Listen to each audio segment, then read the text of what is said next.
Bueno, estamos de regreso en este nuevo formato de tratar de ver más a fondo el Evangelio, darlo a conocer y gozarnos en él, pastor. ¿Cómo la ves?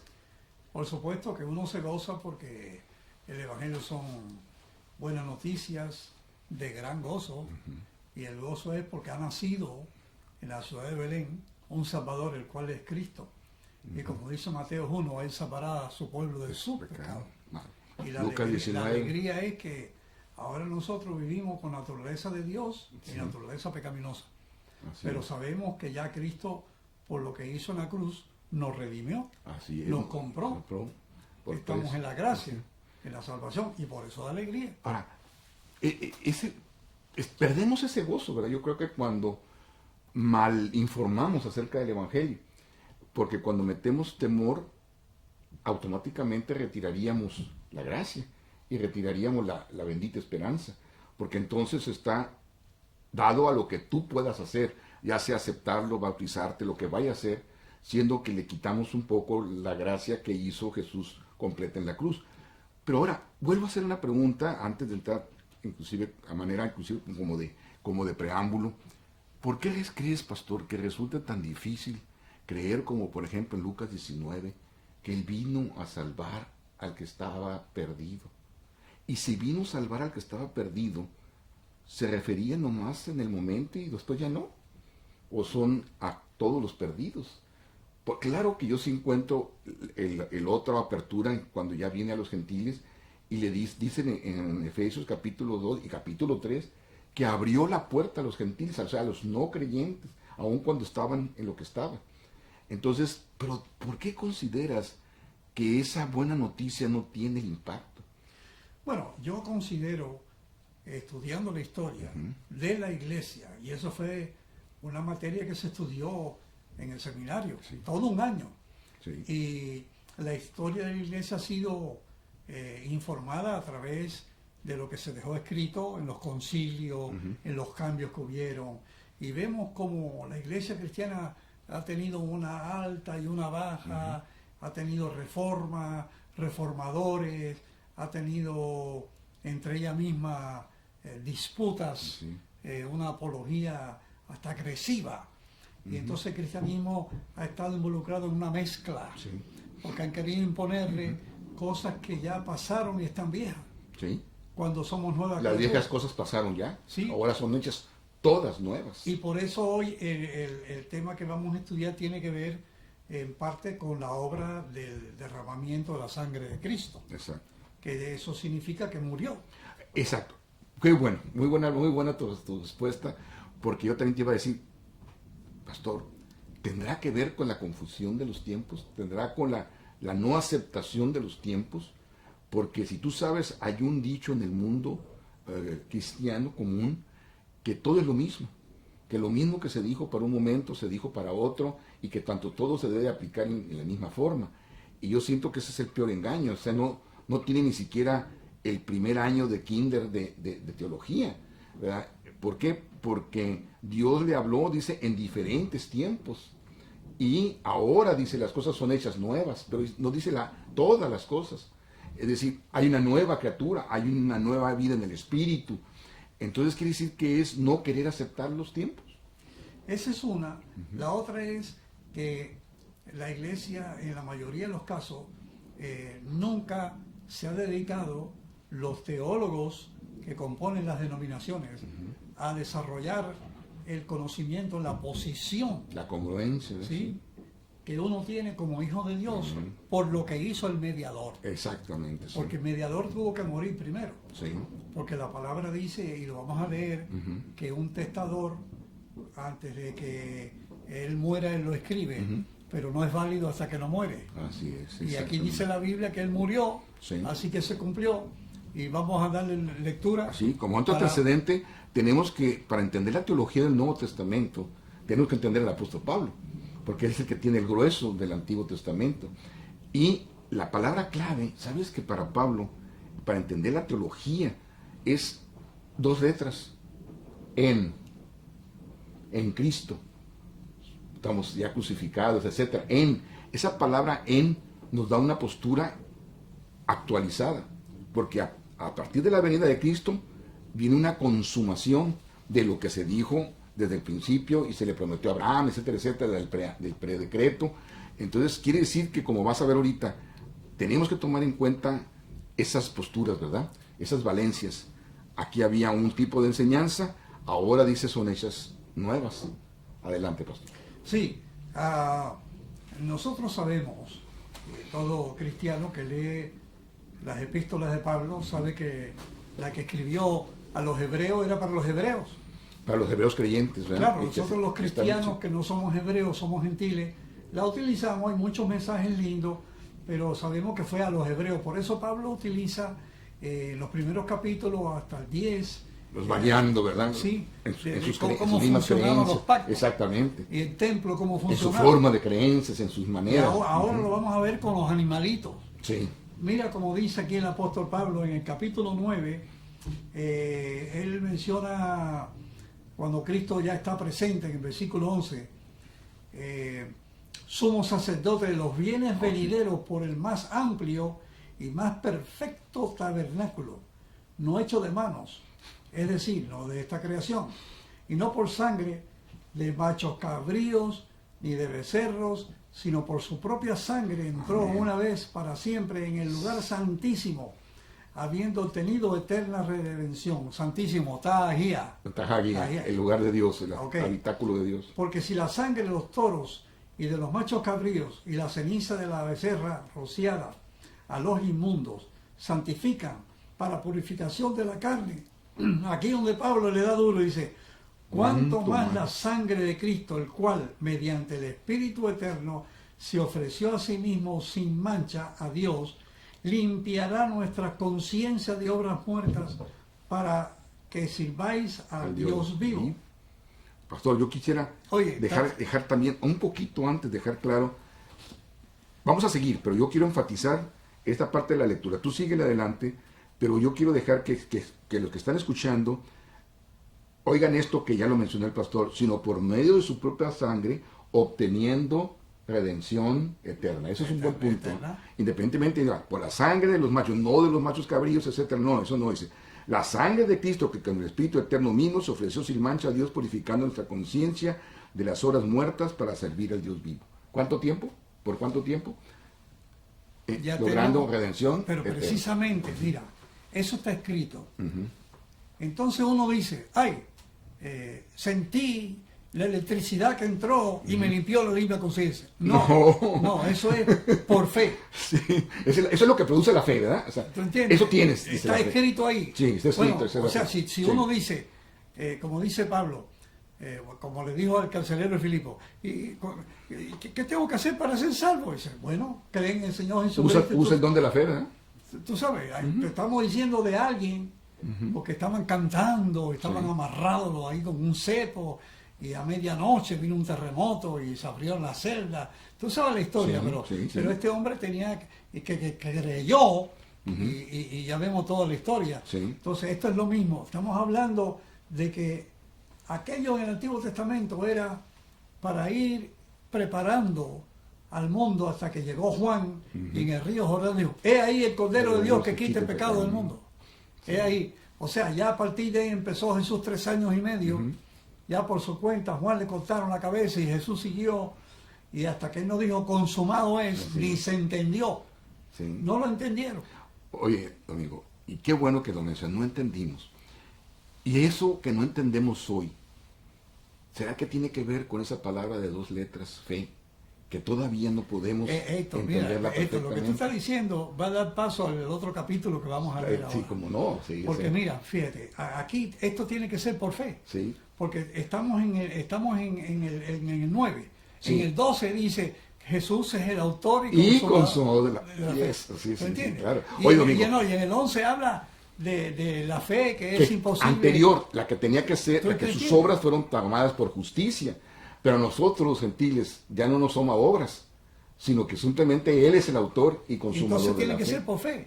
Pero fíjate, la cosa aquí es que si ya limpió la limpia conciencia.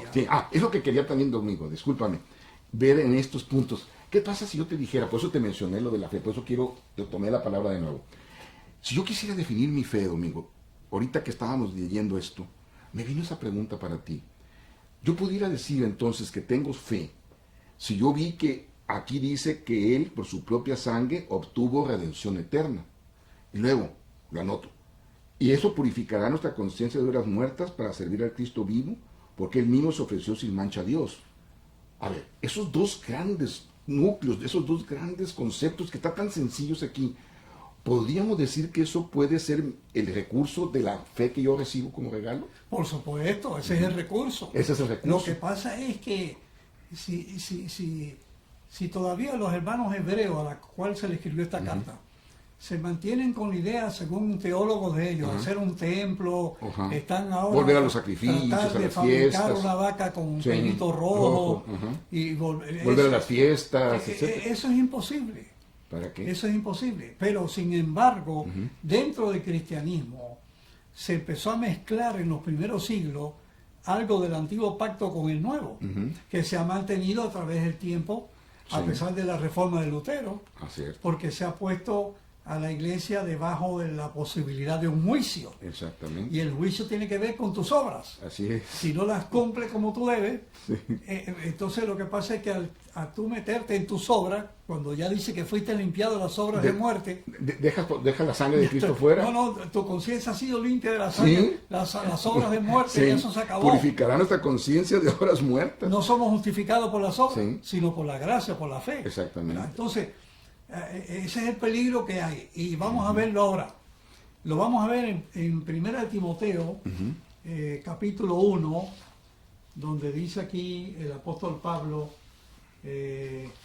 hablando con Timoteo, dice algo muy interesante aquí. Capítulo, a ver si es el 1 o el 2. Yo creo que es el capítulo 2, vamos a ver aquí. Él está escribiendo a Timoteo su segunda epístola, y le está diciendo que hay un amigo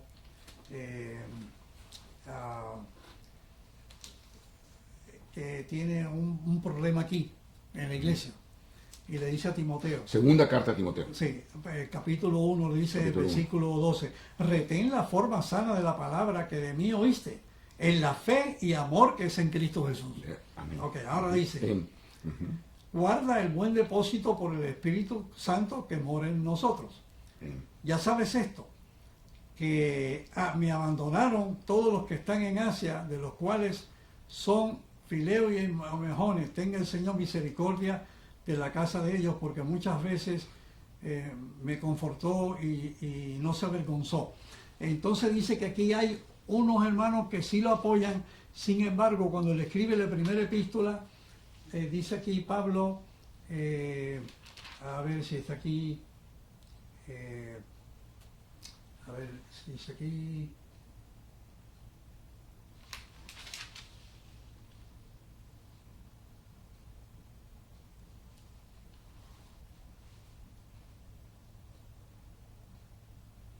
dice, mira qué tremendo lo que dice Pablo, que en el capítulo 1 de la primera epístola a Timoteo, este mandamiento, hijo Timoteo, te encargo para que conforme a las promesas, a las profecías que se hicieron antes en cuanto a ti, milites por ellas la buena milicia, manteniendo la fe y la buena conciencia, desechando la cual naufragaron en cuanto a la fe algunos, de los cuales son Himeneo y Alejandro, a los cuales entregué a Satanás para que aprendan a no blasfemar.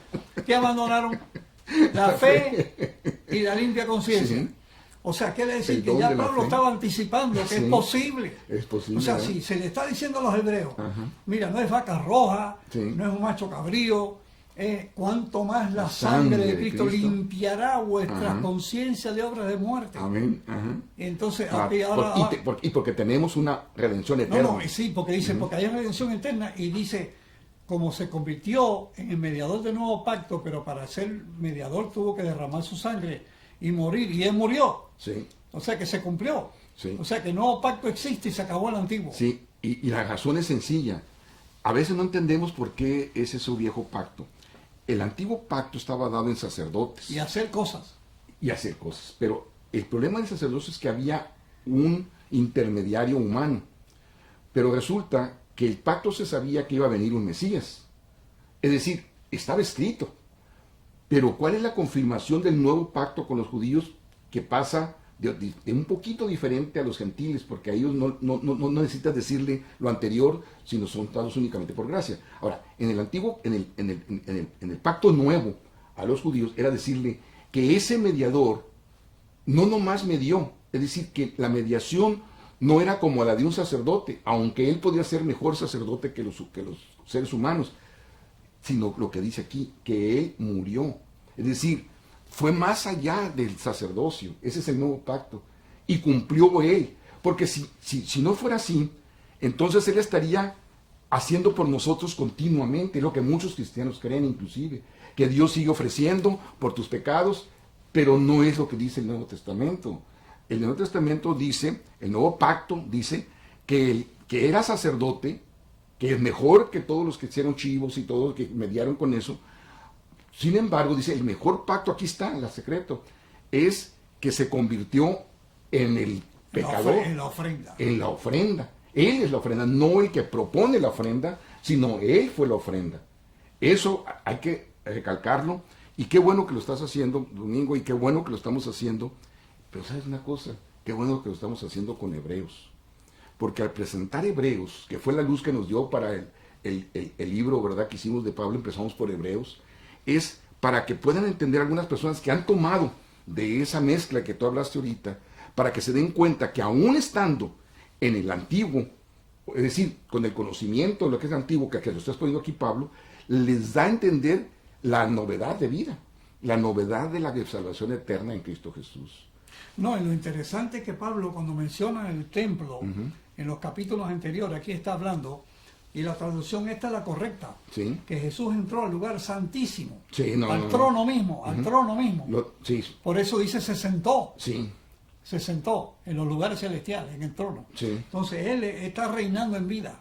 Sí. Él no está intercediendo como un sacerdote, como en el antiguo pacto. Aunque haciendo un paréntesis, no se refiere al lugar santísimo de un templo hecho de manos. Claro que no. Sino al del cielo mismo, al Tajallía, ¿verdad? Exactamente, el cielo El habitáculo de Dios significa. Exactamente. Entonces, no podemos poner a Jesús ahora de que Él pasó de un lugar a otro. Como si estuviera en un templo terrenal. No sé, miles de años después, o 10 esperando, años después que murió y resucitó. Nos dice que ya de una vez y para siempre obró redención eterna. Ya la hizo, está completa, no se le puede agregar nada. Aunque los hermanos hebreos siguen todavía con las ideas de que el Mesías no ha venido, pero bueno, los gentiles creemos que el libertador vino de Sión. Sí. Ya libertó, pero ya ejecutó. No, y que Pablo a los hebreos le escribe en capítulo 10 que el nuevo pacto era el perdón de los pecados. Ajá. Ya los hebreos están perdonados. Sí, yo estoy esperando para el próximo capítulo, hablar del capítulo 10. ¡Wow! Alabado sea Dios, ¿eh? Domingo, qué gusto es participar esto con ustedes. Hemos recibido llamadas, apenas estamos empezando esta sección, muy alentadoras, y por lo cual con gozo vamos a estar participándolas. Entren a nuestro canal en YouTube. Ahí van a comenzar a estar ya editadas. Estamos comenzando este nuevo, así que si no, tengan paciencia, pero si le dan a la campanita, ahí cuando estén ya editadas les va a estar saliendo para que las vayan tomando, y se las vamos a ir poniendo también en Facebook, y las vamos a ir poniendo a su disposición en diferentes medios. Pero ahí van a estar en nuestro canal. Cuando ustedes quieran, dénos un tiempecito, porque está en periodo de edición. Así es que esta obra que tenemos y que hacemos para entender de una manera experiencial, ¿no, Domingo? El Evangelio.